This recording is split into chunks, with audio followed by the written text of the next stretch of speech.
We're the Young Indie Chroniclers podcast, and we're producing a new feature-length documentary, George Lucas, The Lost Golden Age. George Lucas was going to do this Lawrence of Arabia scale epic on a 16-millimeter budget. You got a chance to have the same adventure making the show as what Indy was doing. His stuff is really quite political. You didn't think I was going to run, did you? I learned that when George says he wants to ultimately change or fix something, that he was going to do it. We built a Kickstarter campaign to support the film. Late pledges are available now at Kickstarter.com.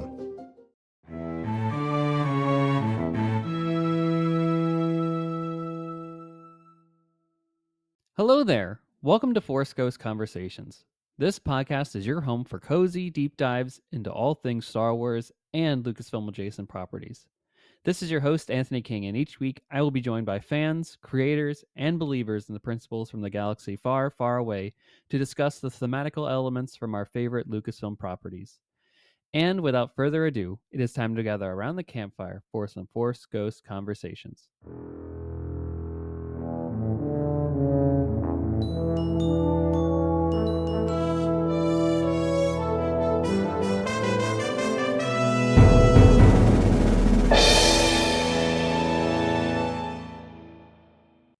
Hello, ladies and gentlemen. Welcome back to Force Ghost Conversations, your cozy home for deep dive discussions into all things Star Wars and Lucasfilm adjacent properties. And we are continuing our Mandalorian and Grogu mini-series here on this podcast in celebration of the film being in theaters. And we might be concluding it this week. I don't know. Full disclosure, I'm recording this episode in advance, and it's been scheduled as I am over the sea, if you will. I am in London. On a vacation trip. So I have affectionately handled all the background details for all this stuff ahead of time, just to ensure that you wonderful listeners have a new episode of Force Ghost Conversations each and every week to listen to. And this is a great one, too, as well. We have Mike Celestino from Who's the Boss back on the show, and it's a pleasure to have him on talking about The Mandalorian and Grogu and our thoughts and feelings on the film, especially as we've had some time to digest it in multiple viewings. But yeah, it's a real pleasure having him on the show, and I look forward for everyone to hearing the thoughts and all that stuff. So in terms of news, this is where we typically have the news. Again, because I did pre-record this, I don't know what happened in the news and all that stuff. So when I get back from my journey overseas, I will cover everything that may or may not have come out over this past time frame. But we do know Mandalorian and Grogu is out in theaters right now. Hopefully it's still in your local cinema, so go see it, give it a whirl. Go see it with the new director's commentary that you can listen to at the same time. Maybe there's some fun tidbits baked in that there. So go check it out. Hope you enjoy it. Enjoy this episode. Thank you so much for listening to Force Ghost Conversations. Again, if you want to continue the conversation, we're X, Instagram, YouTube, TikTok, Threads, Blue Sky. Just search for Force Ghost Conversations. We'll be there. Additionally, if you want to support the show in a monetary sense, we have a Patreon platform, whereas for as little as $1 a month, you can get access to Force Ghost Conversations related goodies. And we have a TeePublic store where you can get Force Ghost Conversations merchandise, such as t-shirts, hoodies, blankets, pillows, all that kind of fun stuff. Links are in the episode description. And without further ado, let's get to our conversation with Mike all about The Mandalorian and Grogu. Stay tuned.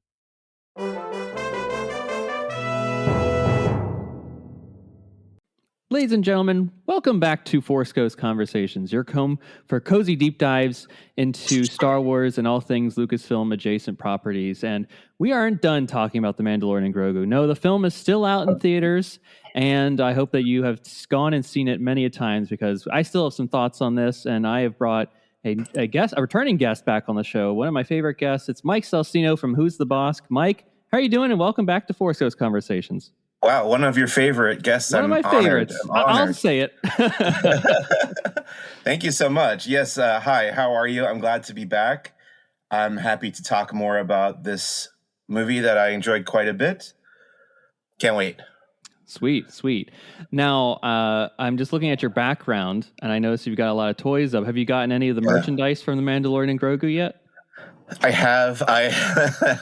It's funny that you should ask that. I bought a bunch of it because I was excited for the movie, and I'm a big toy collector. So the day that it was released, I walked over to Target's in walking distance of my apartment, and I bought some of the toys. And then recently, Hasbro as they sometimes do, sent me a bunch of the toys. So now I have duplicates of some of them. Best. But I also got the new. They sent me the new Black Series Zeb Aurelius, which I really wanted, and I hadn't seen that. Like, I think they just announced it and they sent it over. Yeah. So I was happy to get that. Yes, I'm one of the people that are supporting Lucasfilm and its licensees via purchasing all the merchandise and then also getting it for free sometimes. But rest assured, I bought it as well. Never take it for granted is what I always say. You never know if the package is coming or not. Exactly. And to your benefit now, you can keep one in the packaging and then take one out and play with it. Like, best that of both is indeed, worlds. That's my plan. I've already opened. So I have opened Colonel Ward, Sigourney Weaver's character, Black Series figure, and now I have one I'll keep in the box. And that's true of several of those figures. What I did buy and I haven't opened yet, and I did not receive a second copy of it, is the Vintage Collection ATRT vehicle. So I'm looking forward. Someday I'll get to opening that. It comes with the Vintage Collection 3 3/4 scale ATRT driver or pilot, and then you can also swap out the Imperial Remnant pilot for the Mandalorian and Grogu. They're also designed to fit into the cockpit there as they do in the movie. But yeah, I'm a real sucker for all this stuff, so they got me with a lot of it. I also bought some of the popcorn buckets. Oh my gosh! Times I saw the movie, I have like the popcorn tins. Some of them. Did you get the $80?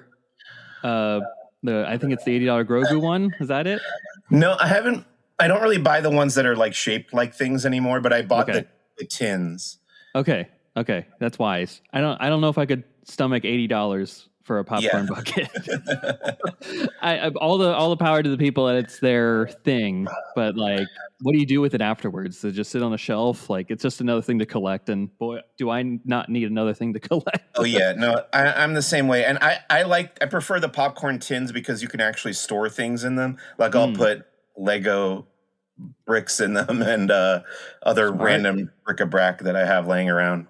That's actually that's brilliant. It's another storage unit of sorts, right? It's a space to put things in. Like, I can think already, like, action figures can fit in there nicely. Yes, absolutely. Man, now you're onto something there, Mike. You're changing the game up here. Maybe I should get a popcorn bucket or two just for the consolidation that it offers. It will save you space rather than taking up space. Huh.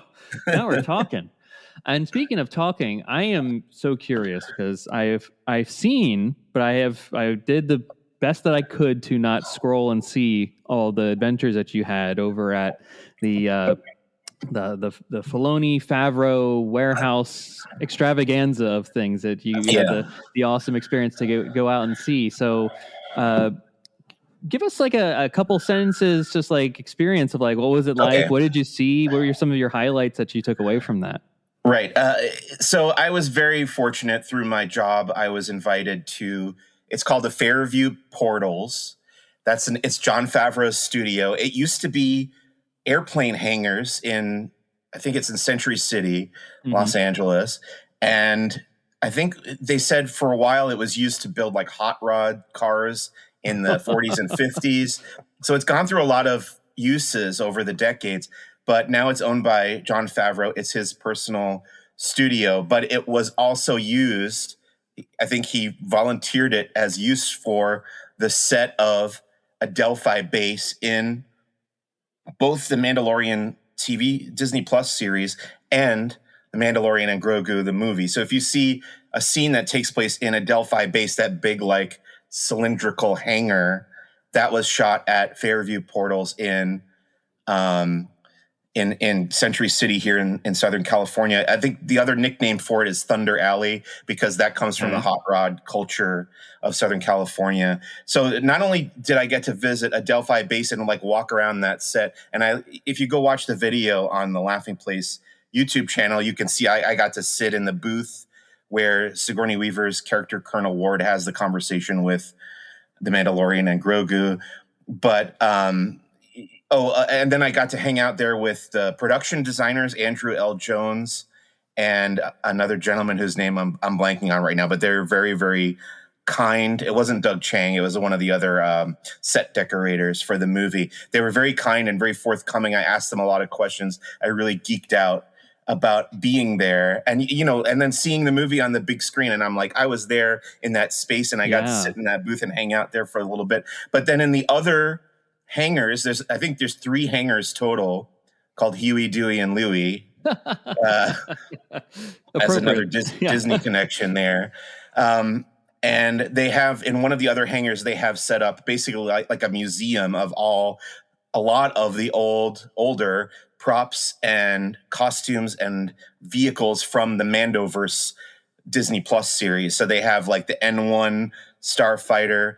They had the actual cockpit of the Razor Crest, which I got to sit in, which was amazing. And then just a lot of random stuff that it's just all over the place. It reminded me a lot of at Star Wars Celebration Anaheim, I think it was 2022. They had the Mandalorian experience, and it was kind of a similar setup where you could just see all the very cool looking props and costumes and creatures and droids. Just it was enough that you could have spent a full day there and not ever run out of things to like notice. But I think I probably had about an hour in that space, and it was still, I was still like, I could hang out here forever. Yeah, you could just I could just live here. This is like a Rancho Obi-Wan 2.0 of sorts. Yes. And I want to say also, the reason I was there, we were invited by Epic Games, and they wanted to have us there for the debut, the announcement of the new Fortnite, Mandalorian, and other Star Wars content, which is all available now. You can play. There's a game called Droid Tycoon that I really enjoyed. There was kind of a ground battle mode that was fun. It reminded me of like Star Wars Battlefront.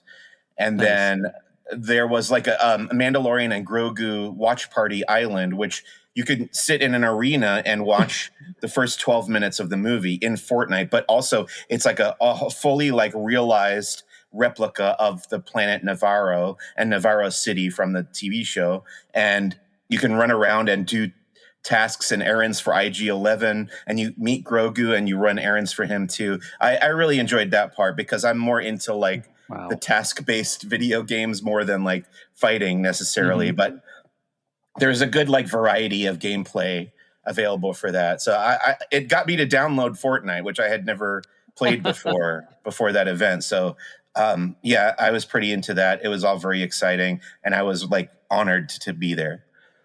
Wow. I mean, this is just an incredible experience just from the top down. And you saw this before, you were there before you saw the movie, correct? Yeah. I want to say it was about a month before the movie came out. Okay. Do you like, are you glad that you saw this stuff before the movie? I'm just curious because we live in such a spoiler culture, right? Where you're like, I don't want to see it. Don't let me see the things.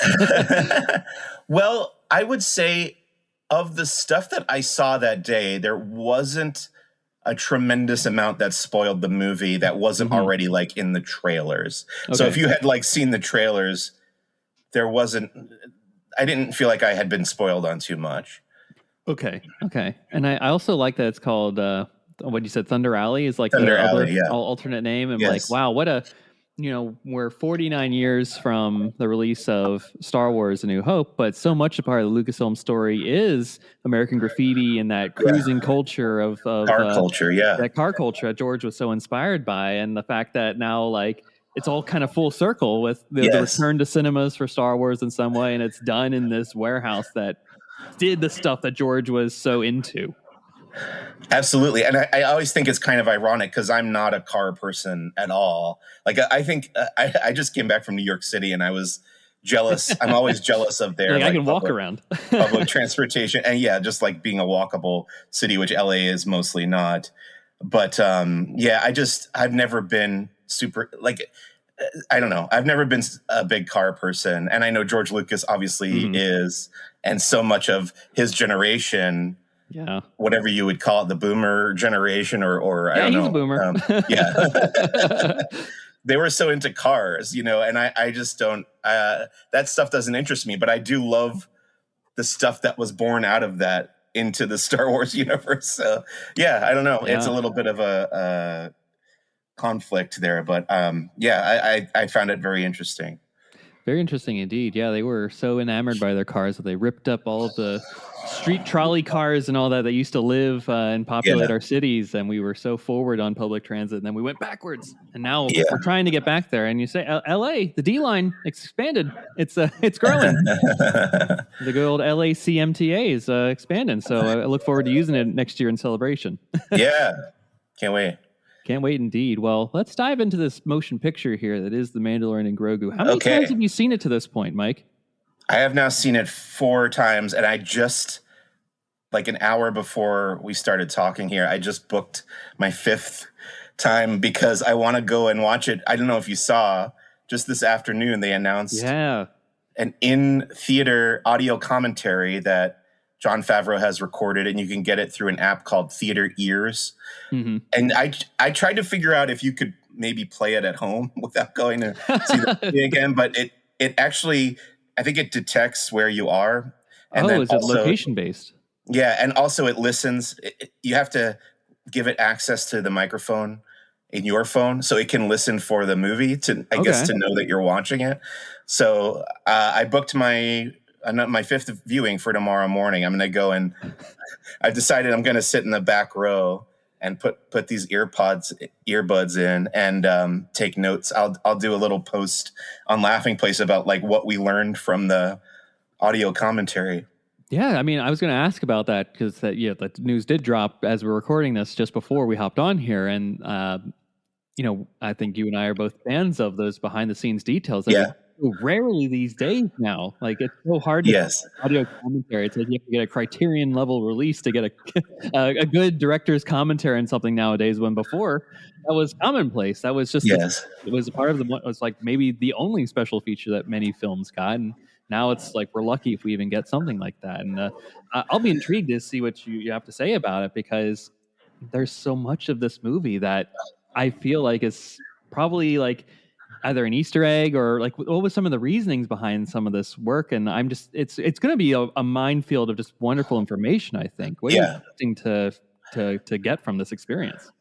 I hope we do get a minefield of stuff, because like I said, I'm going to be writing about it. So I hope there's enough to say, but yeah, he has over 2 hours of time to talk about it. So I mean, I know there's stuff that they've touched on a little bit, like the reasoning for the shift from season 4 of the series to a movie. I don't know how much of that he'll get into, or if it'll just be like, here's how we made this. You know? Is he going to go on a tangent about something as but I'm still curious about that stuff too, like which scenes in particular were shot on the volume versus physical sets that were built, and practical puppets versus CGI characters, that kind of thing. I would love to hear about all of that stuff. Whatever he wants to talk about, I'm down. Nice. So you've seen it 4 times. Your 5th one is planned very shortly here. Yeah. Would you have seen it a 5th time if this new tech thing didn't exist? I think I had, after the most recent viewing, I said I'm good until the 4K disc comes out. So I changed my mind when they announced that commentary. But I mean, I'm an AMC A-list member, so it's not going to cost me any extra money. But it did get me to go back into the theater. Theoretically, I'm going tomorrow morning to go watch it again. So whatever plan they had for this commentary, I think it worked. The question I have is like, will this commentary survive past this experience? Like, will this be the commentary that ends up on the home media release, or will they record a different commentary? Will there be a commentary at all on that release? I don't know. I'm a dork for that kind of stuff, so I am curious about it. Well, the sad thing would be is, if that's the case, it's going to be in some archive at Lucasfilm, right? The recording of it, and then there will be undoubtedly someone that's bootlegging it. That will take some recording of the recording in the theater. They'll go to some early or late screening and then collect it somehow, and then maybe that's how people record it for posterity. But come on, Lucasfilm, just release the commentary on the 4K. I'm buying it anyways, but give people another reason to buy something. Give them the special features, or at least on the digital copy too. And while you're at it, if you're listening, Lucasfilm, I also want the Book of Boba Fett on 4K disc. The Acolyte. Willow is a whole other story. Skeleton Crew, Andor Season 2 especially. Geez, all this stuff. Yeah, more physical media. I buy it. Agreed. I know it's other been people long enough. buy it. We still have our Disney Plus subscriptions. Yeah, You're not losing money. You're just gaining money here. Money on the table. Totally. Yeah, that's always my thing is like, hey, there's an audience that's going to keep buying it. You know, how many people have their 4Ks and multiple versions of like A New Hope and all that, and still out of habit go to Disney Plus and turn on the films that they already have? I actually had, because we started rewatching the Mandalorian Disney Plus series leading up to the movie, and I had this thought like, well, I own the 4K disc, but should I watch it on Disney Plus just to give them the view? But then I was like, well, I paid for this super ultra high definition disc that has a better bit rate than any internet signal is going to be coming in, so I should really make use of it. Absolutely. And that was the right call, I would say. You know, you always choose the better experience overall is the end result here. Okay, so you're going to see it again. And I want to go back to your first viewing of this. Yeah. Okay. What was the experience like? What did you think as soon as the on-screen credits at the beginning started rolling? Well, I can say that I went to the world premiere of this movie. So amazing. That was an experience unto itself. And you can see my photos of that up on my Instagram page.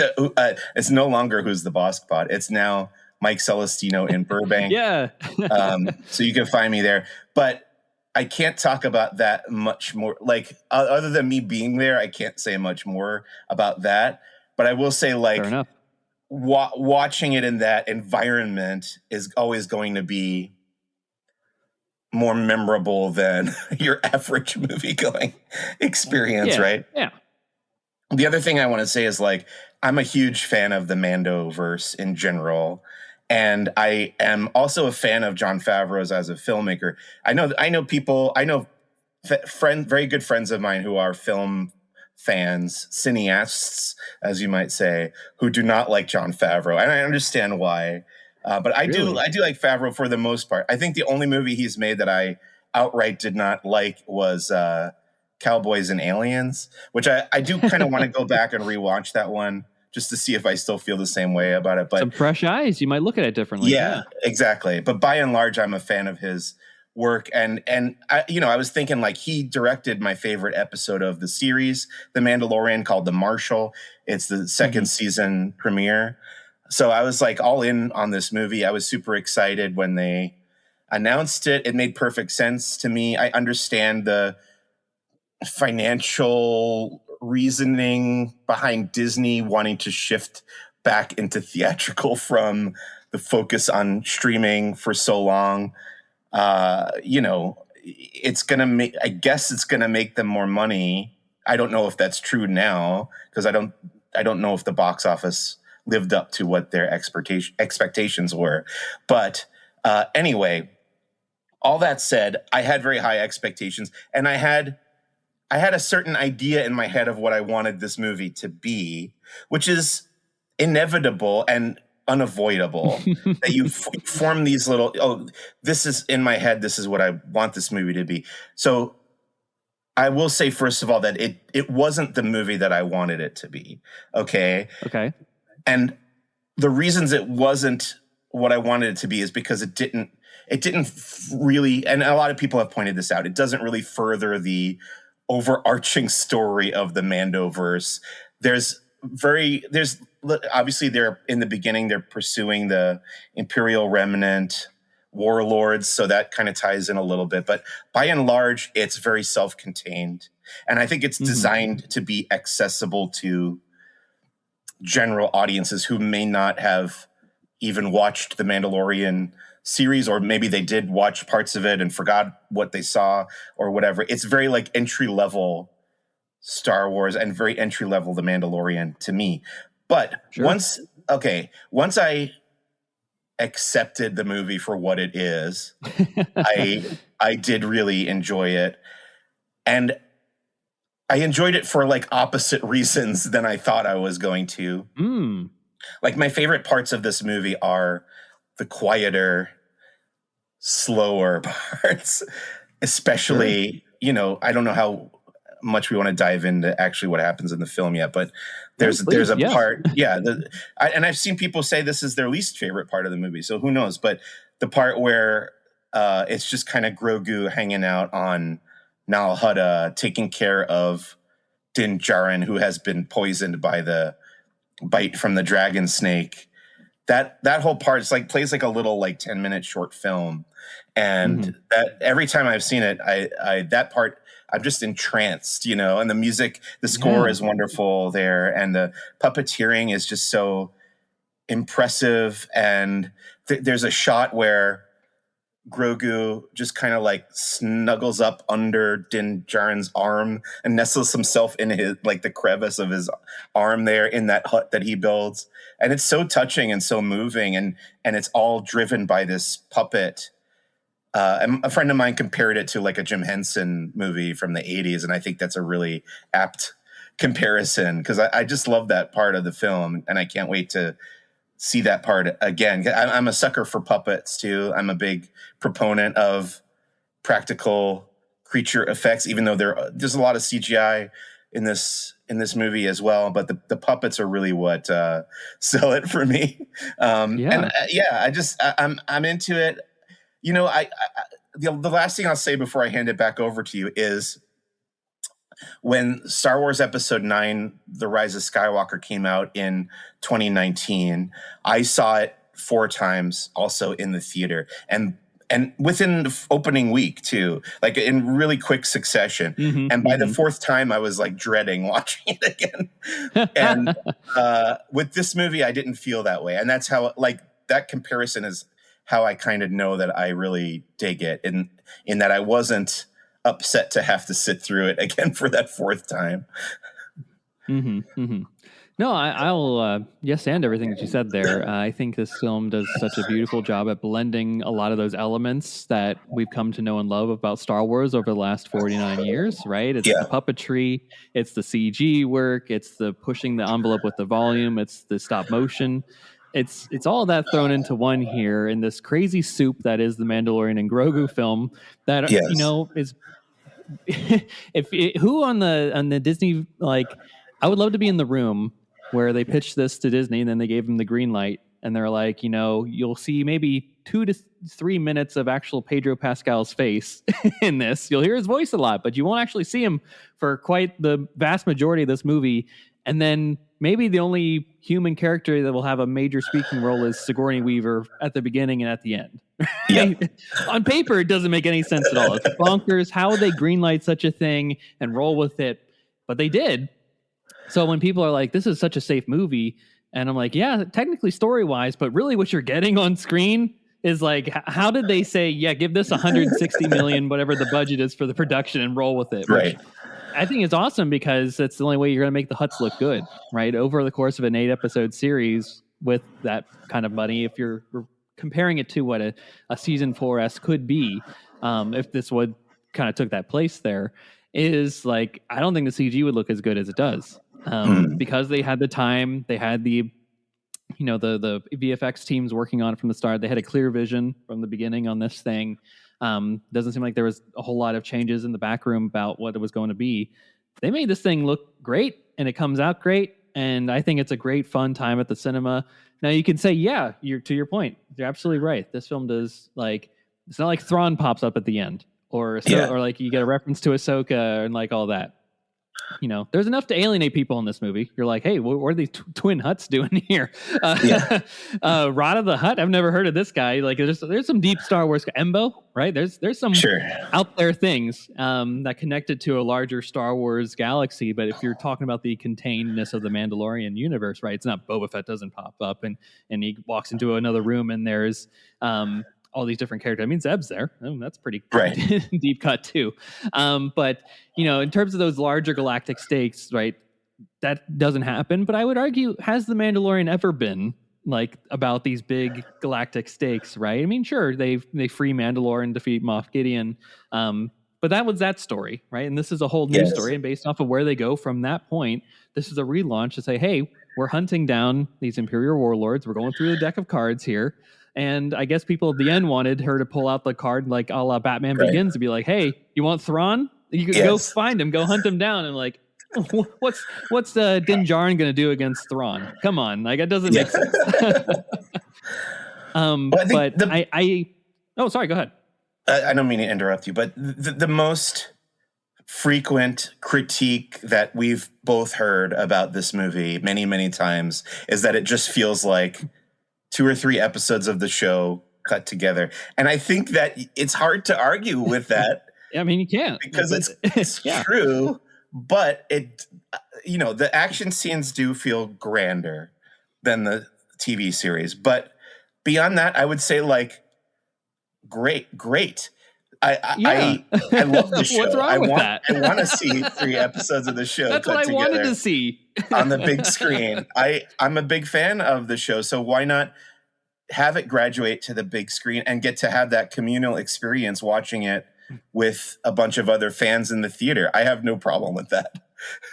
Totally. I mean, like, what I've been saying to people is like, it's a testament to how good the show has been on Disney Plus, right? Through the volume, through the technology that they've implemented via this thing, and they've continued to grow over the years since 2019 when it launched, is the blurred lines of like, okay, I can see where like, this is the volume, this isn't real, right? But in this really looks like the culmination of all their learning over the last couple of years into creating this massive cinematic event. But I would also say like The Mandalorian throughout the years has been very cinematic too, in the presentation that you'd see. So like, we were gifted with the fact that this looked so good on TV that there wasn't too big of a jump from seeing like an episode 7 versus hopping into an episode of The Mandalorian, right? It seemed like there was a good through line there, at least visually, we grew, we remember the days of network TV, right? Where you get 24 episodes in a season. I mean, I love it. We bring it back, but there were some costs to doing that. And it made like the cinema a lot like grander of an experience because they had that focused story and budget on that versus spreading it out over the course of a year. And they had to do those filler episodes here and there to make sure that they got across the finish line. But with this, like, it was fully cinematic from the start. And that's kind of the streaming model in a sense. And, thankfully we're like, I would say to that point, great. That's what I signed up for. I wanted to see basically a condensed season of The Mandalorian on the big screen. Sign me up for that. You get me to see it again because of that. If that's how you described it, that's the only way you needed to market this thing.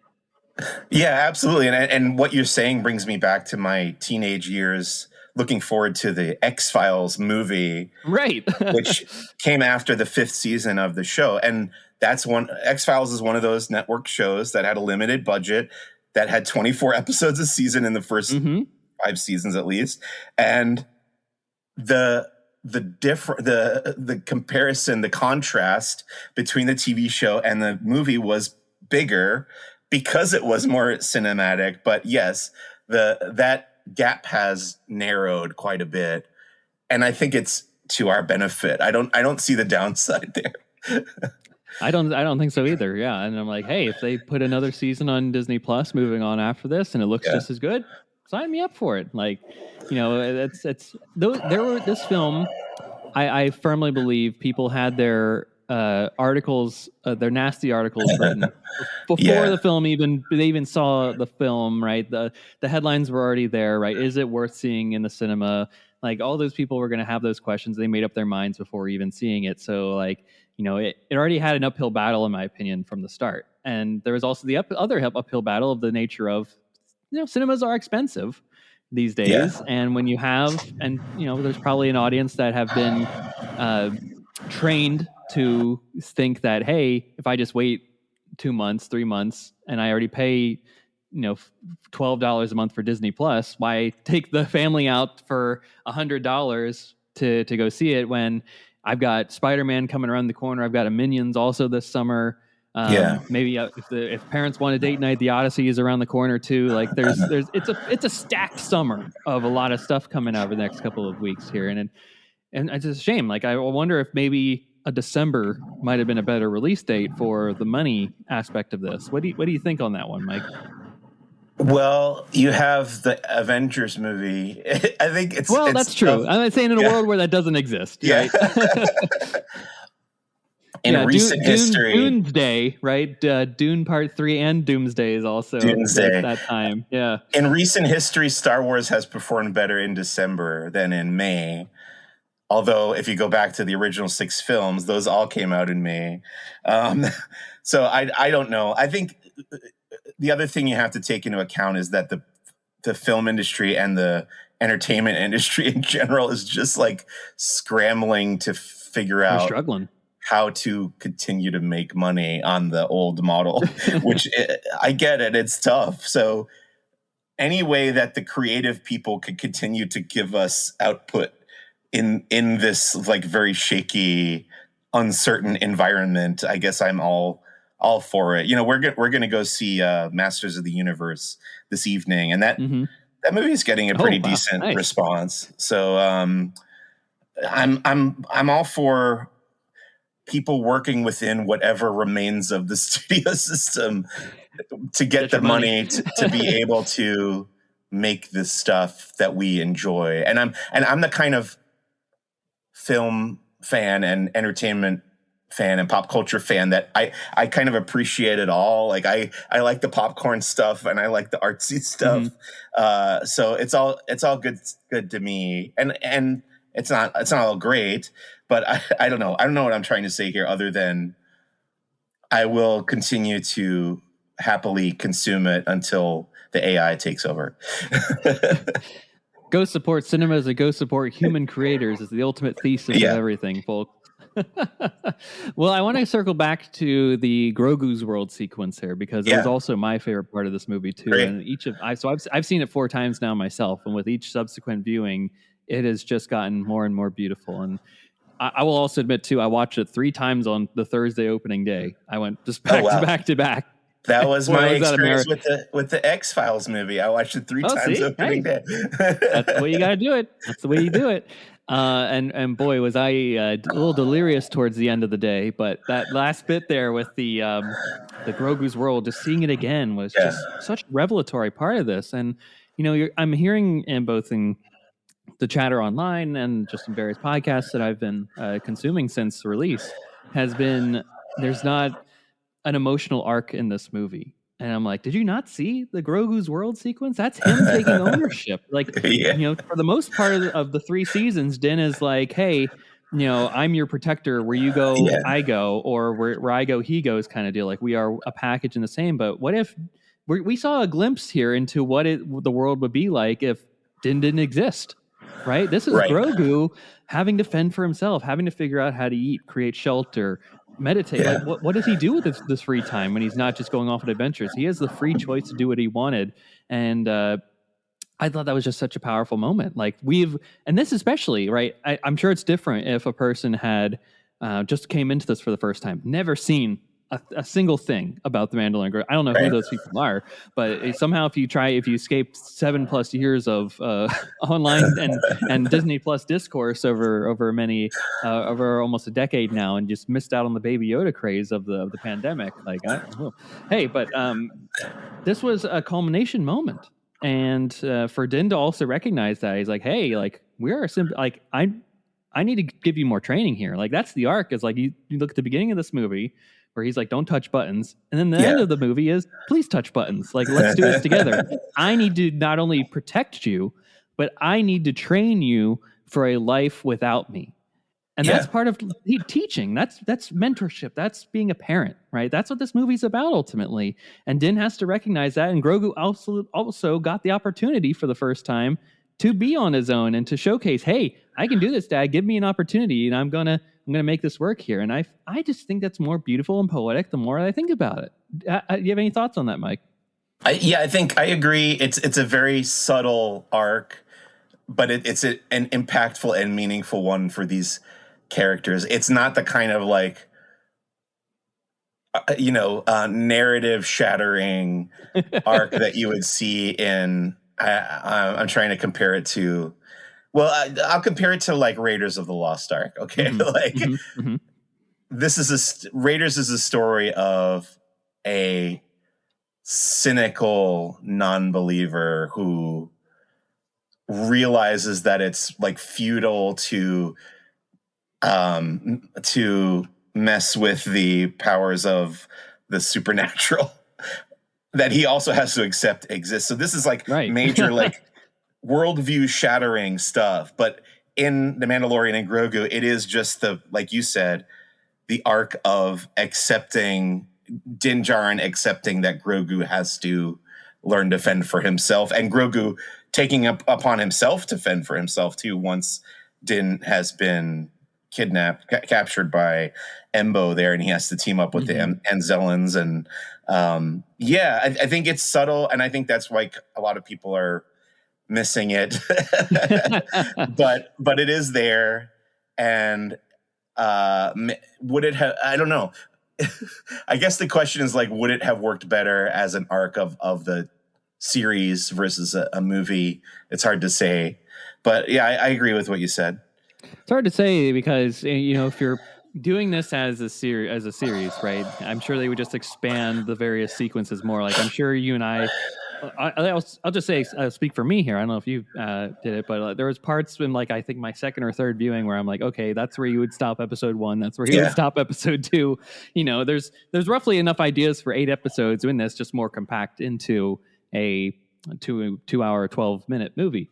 And the whole Grogu's world sequence would arguably be the penultimate episode. That would be about 30 to 35 minutes, and then add on some credits on top of it there. And people are complaining about the 10, 15 minutes that it actually is. Like, could you imagine the internet uproar that would be a full puppet episode with very minimal talking except for a talking gator?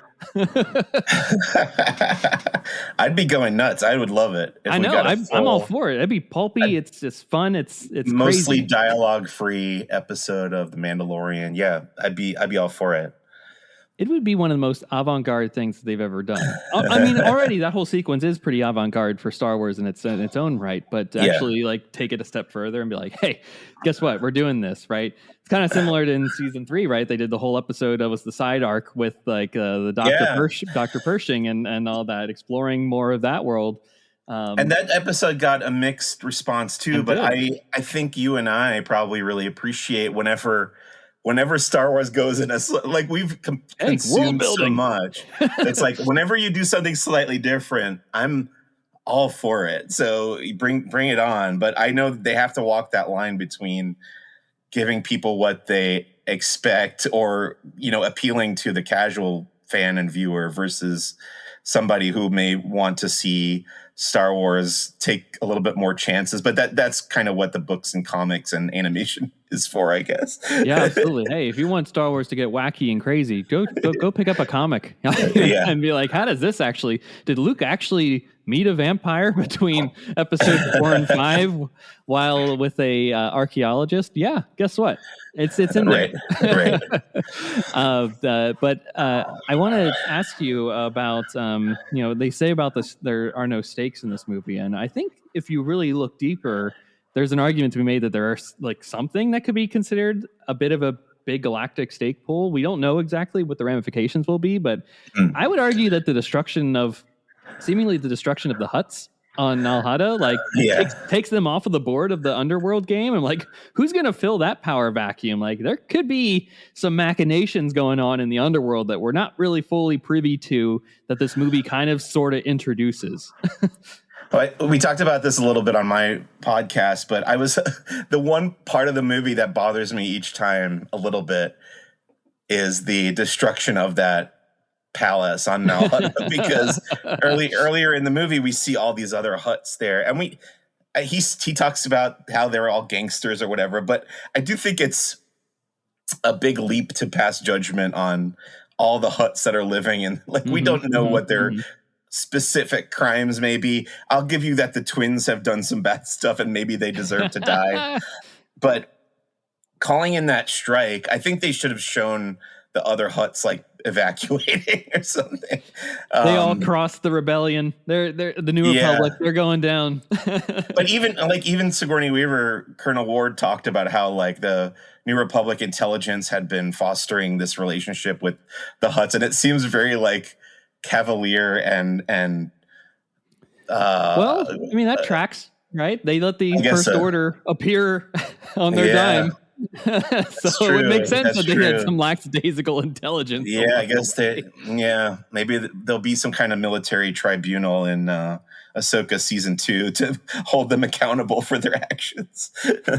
Perhaps. I mean, that's a good question in terms of like what that does, and we just get a little tip of the iceberg a bit about like what the galaxy is like at this point. Like you just get a little more with each passing moment, and as I'm sitting there, I'm always like, man, that New Republic sounds nice. And then ultimately we know, it just goes up in flames with at The Force Awakens. You're like, oh, you just don't buy, you're on buying time right now.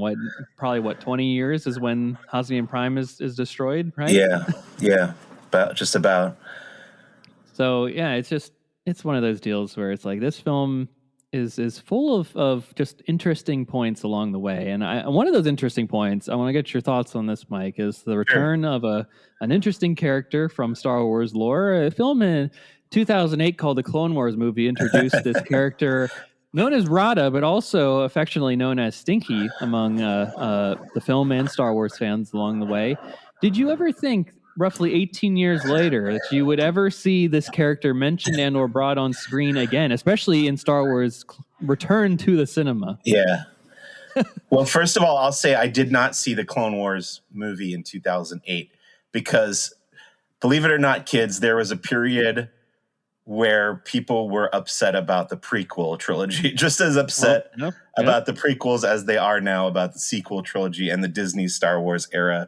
I felt a little burned by the prequels, and I kind of tuned out of Star Wars for about a decade, actually, between Revenge of the Sith and the Disney stuff starting to come out. So I missed the Clone Wars movie. I didn't watch it till years later, when I finally went through the whole Clone Wars series.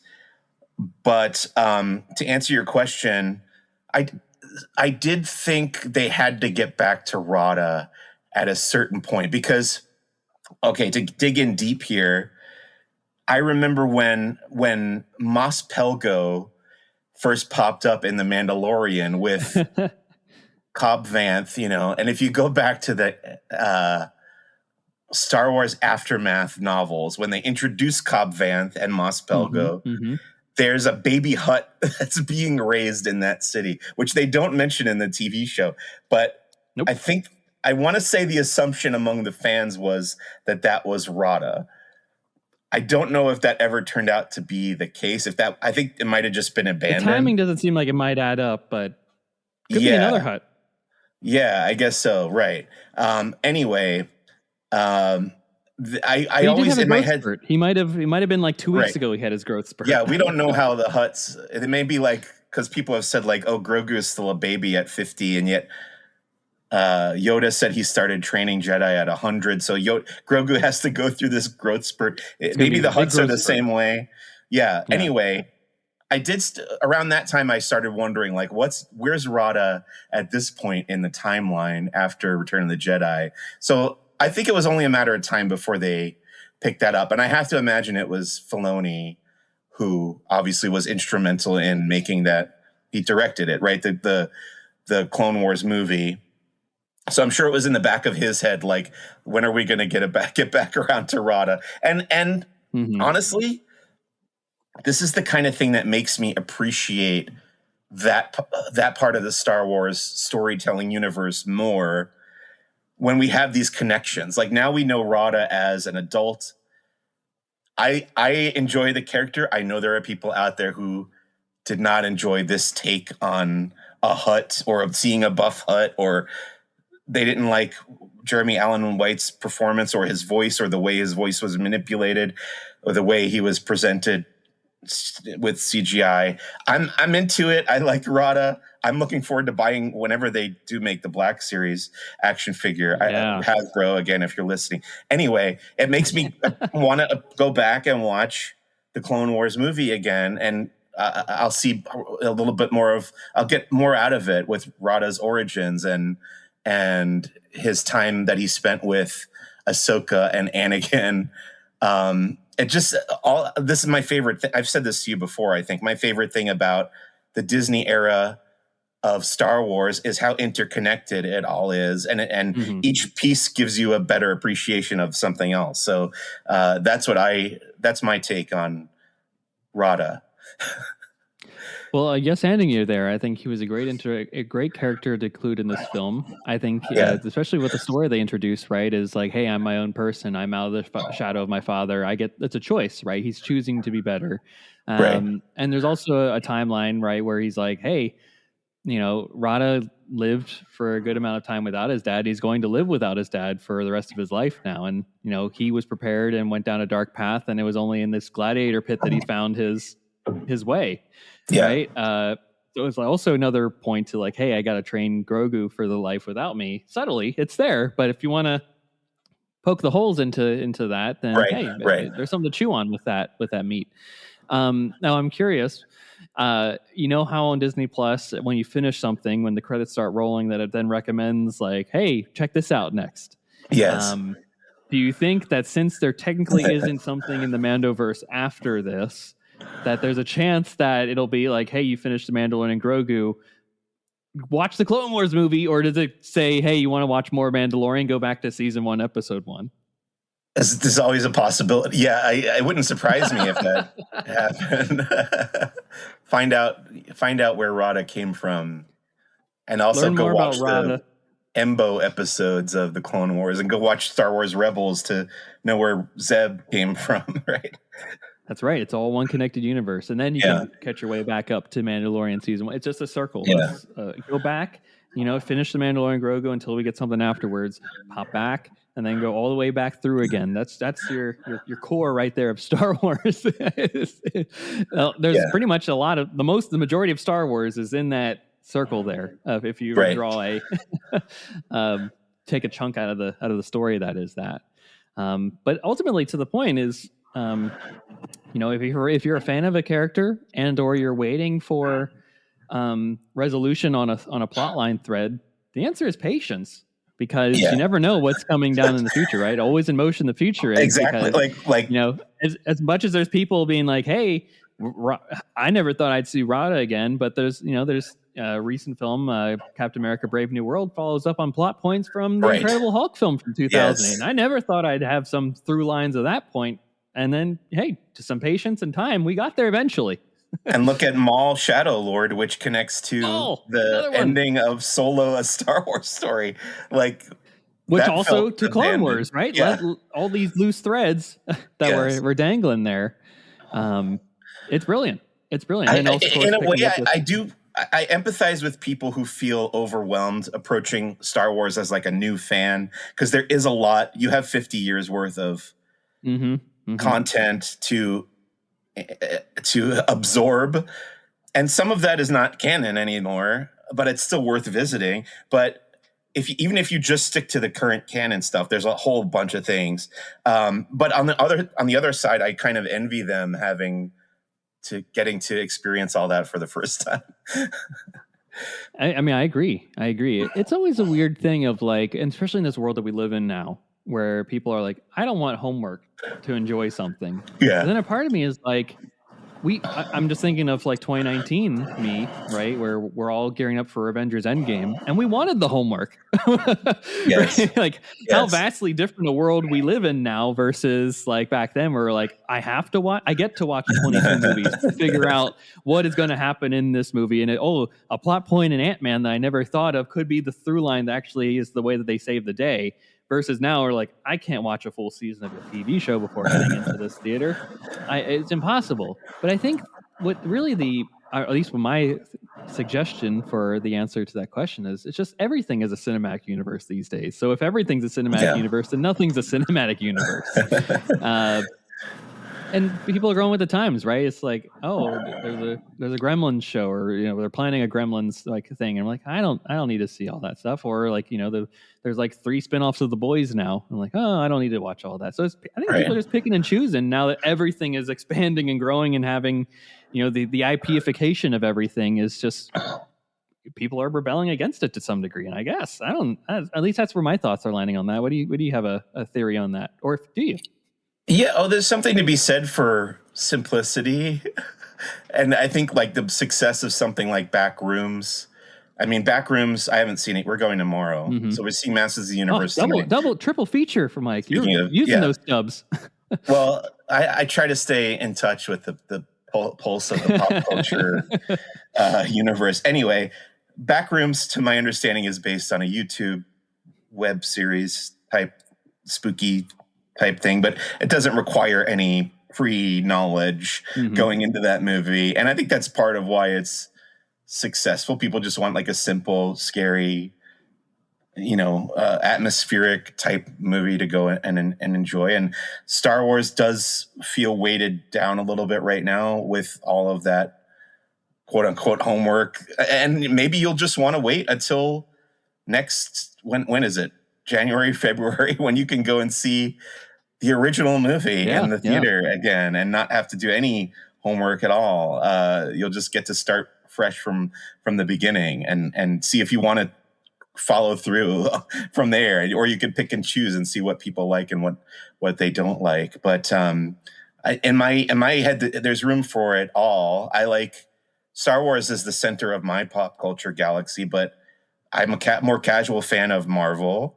I try to see all those movies, and I have watched a lot of the TV shows, but that they are more time consuming. So like my wife and I were still going through The Punisher right now. Not The Punisher.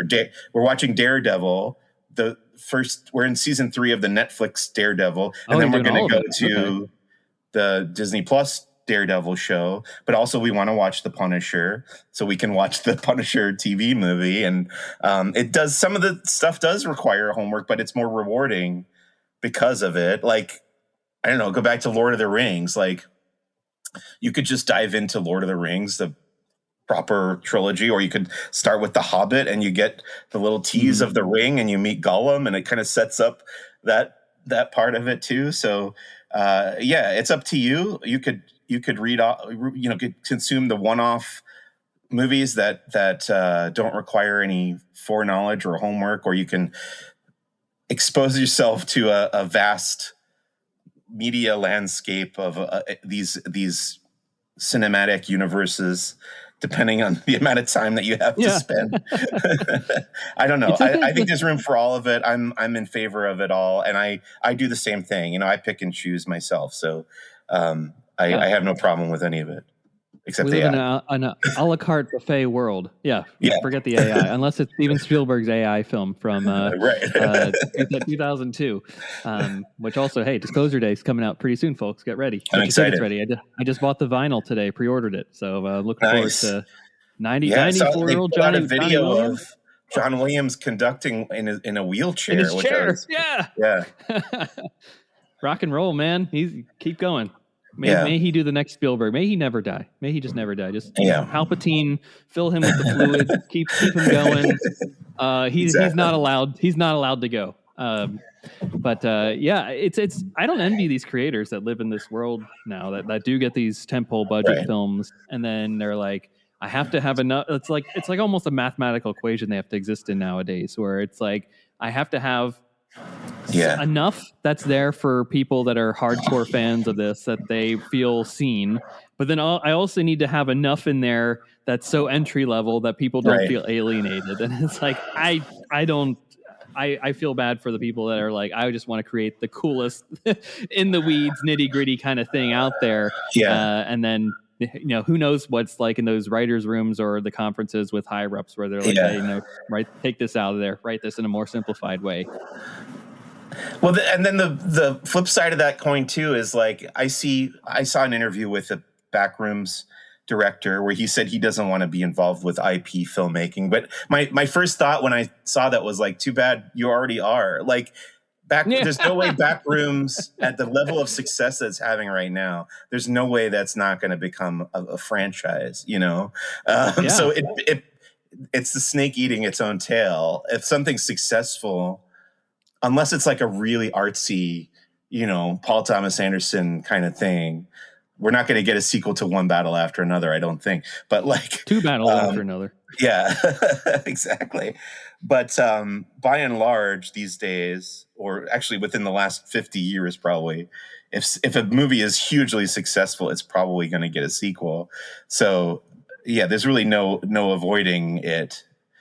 I don't know. I don't even know what I'm saying anymore. But yeah, I think there's room for all of it. There's room indeed, and I think that's the mix of have original content or original-esque content, and then have it mixed in with your traditional tentpoles. And this is where I'm curious about as we close up our conversation here, Mike. Where do you think Star Wars goes from here? Like, are there lessons to be learned from this? I know it's a regime change, both on the Disney side of things and on Lucasfilm at this point. So this is technically the first film of the Filoni-Brenwin era. But, this is also a handoff film of sorts where Kathleen Kennedy is still involved and she'll still be a producer on Starfighter. But, this is Dave primarily being the only one at the premiere taking all the big questions and talking through it. So he's the one with the target on his back.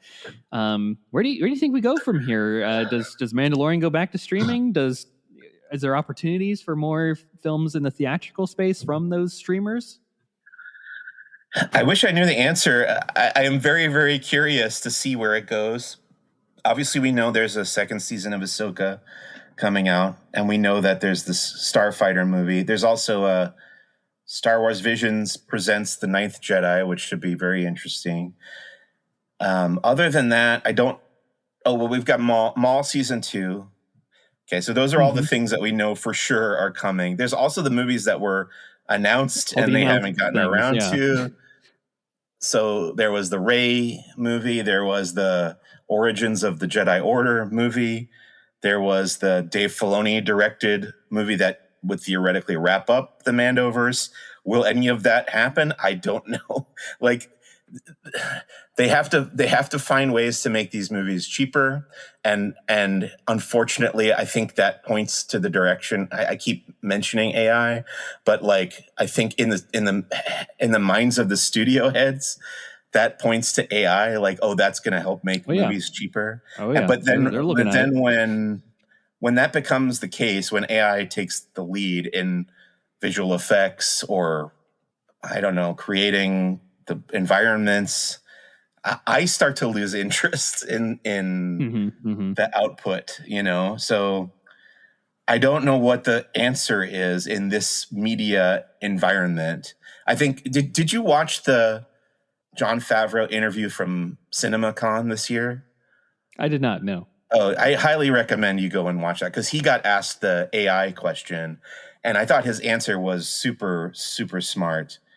And I think he said, like, basically, he's hesitant to embrace technology when it's in its infancy. Like he said, it took him a while to use CGI. I think he said, like, Iron Man was the first time he used CGI in a movie. And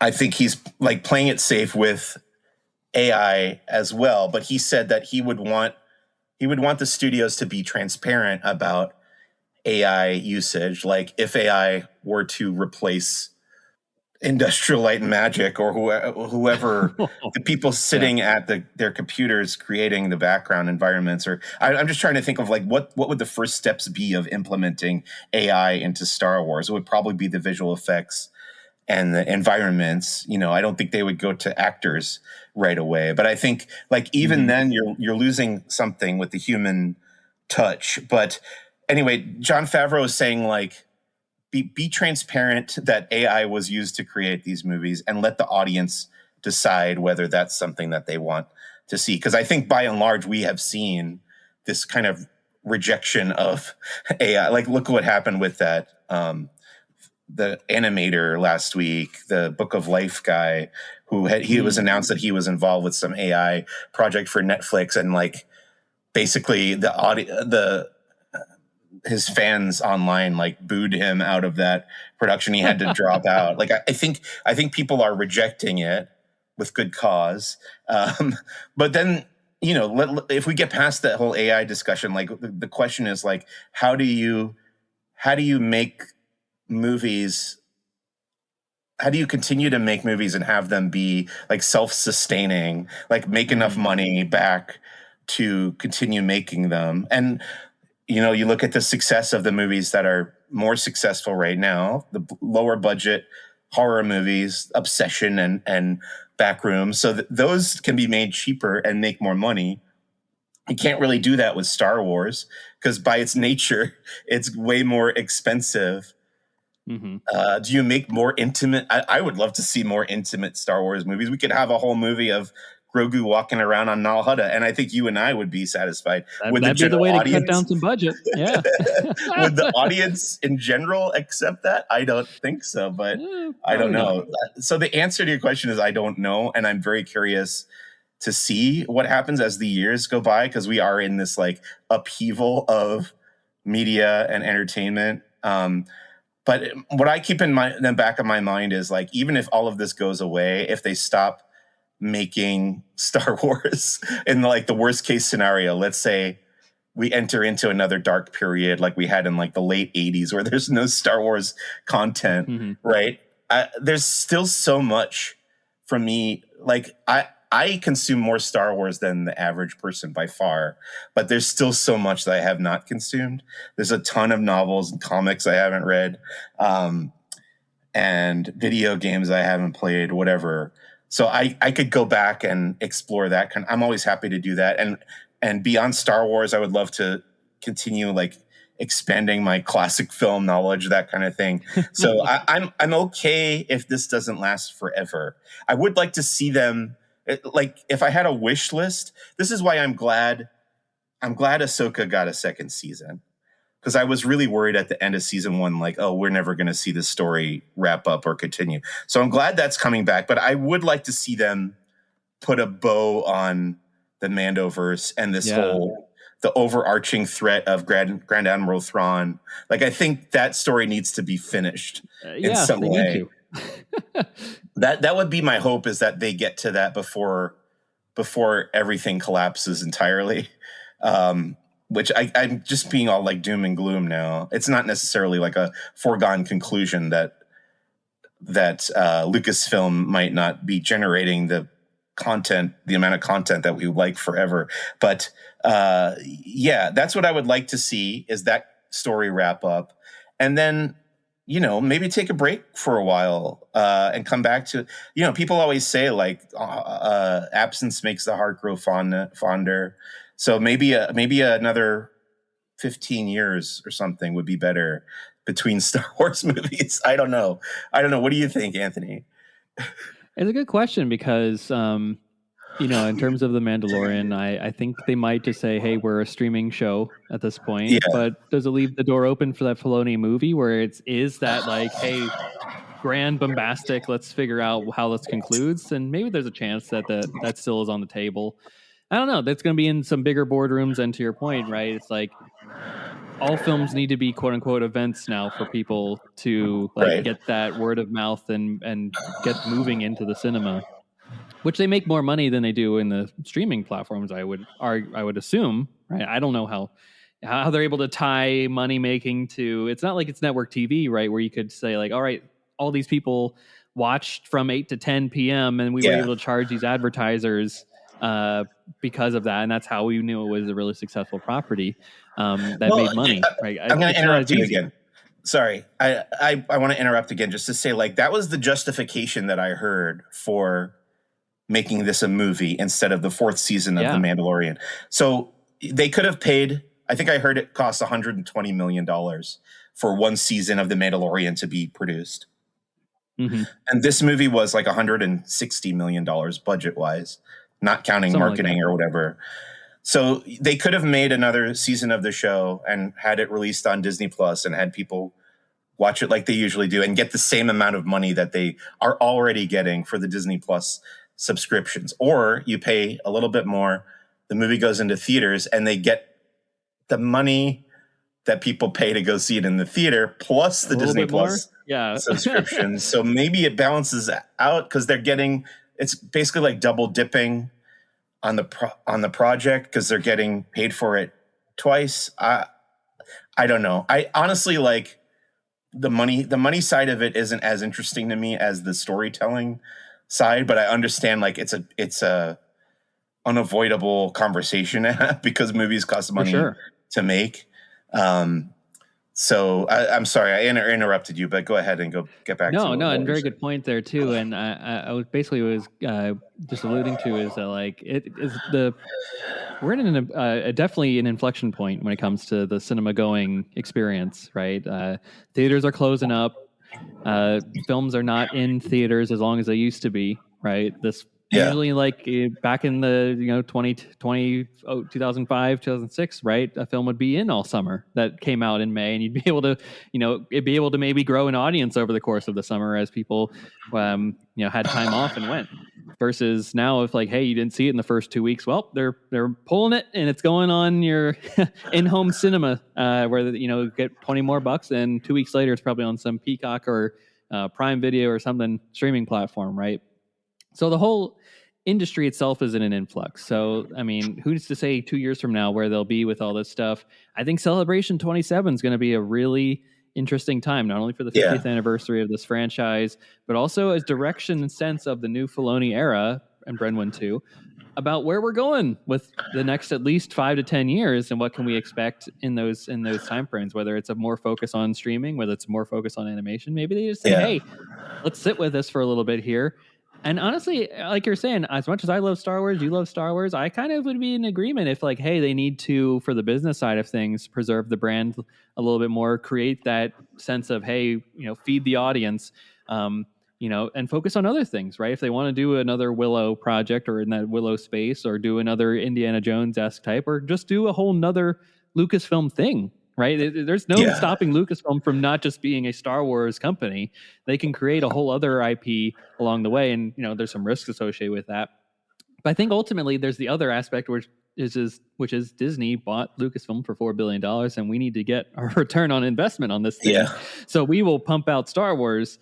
So there's a whole lot more in chefs in the kitchen versus George saying, all right, we're taking a break. We're going to focus on some other things. I'm going to prepare everybody along the way. I'm going to do some young indie. I'm going to do Radioland Murders. Maybe we'll do some special edition stuff, right? Like it's not as easy as it once was when it was one person being like, all right, I know the model. We're going to do this differently here. Now there's a lot more chefs involved in putting this dish together. And I don't know. It's next, ultimately circling back up next year, Star Wars Celebration Los Angeles 2027 is going to be a big celebration, but also a very important celebration, maybe the most important celebration yet.